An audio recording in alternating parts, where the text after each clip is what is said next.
this book is called God is Not Great. God is in small letters, and larger is not, and then great is at the center.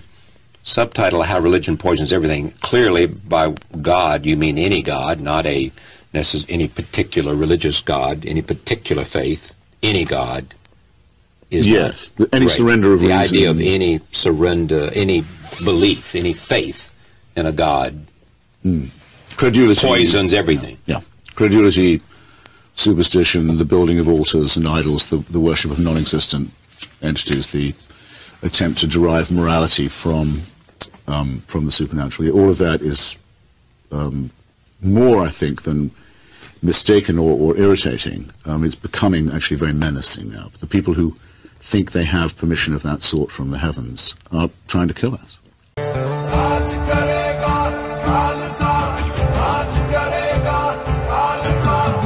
But wherever you turn, if you find this barbaric foe, you'll find that this person is giving himself religious permission. Yeah.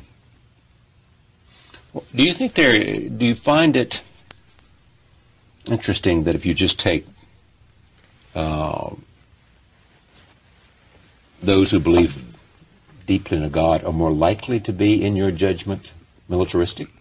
I don't want militaristic, but they think they have to be fanatical. I'll tell you why I say this. Guard against it. And I start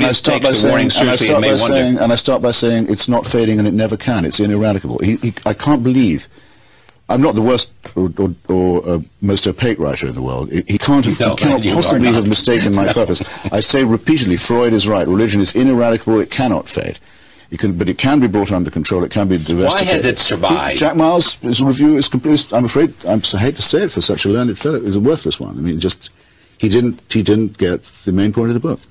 And why has it? I mean, reviewers make this point, left and right. Why has it survived as it has?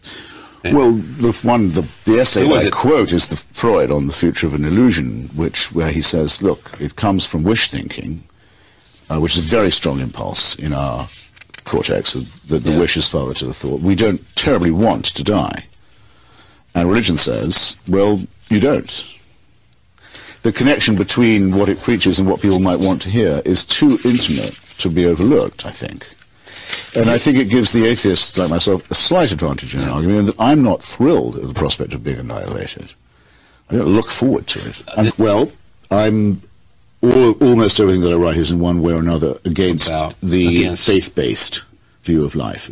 And this might be the moment to say that, you see, people say, well, in that case, where would your consolation be? Where would your higher feelings come from? Well, I say, we have a not too bad tradition of Democritus and Epicurus and the Greek philosophers who discovered the world was made of atoms, and the great humanists who, like Spinoza, who said that there may conceivably be a supernatural entity, but he doesn't intervene in your daily life.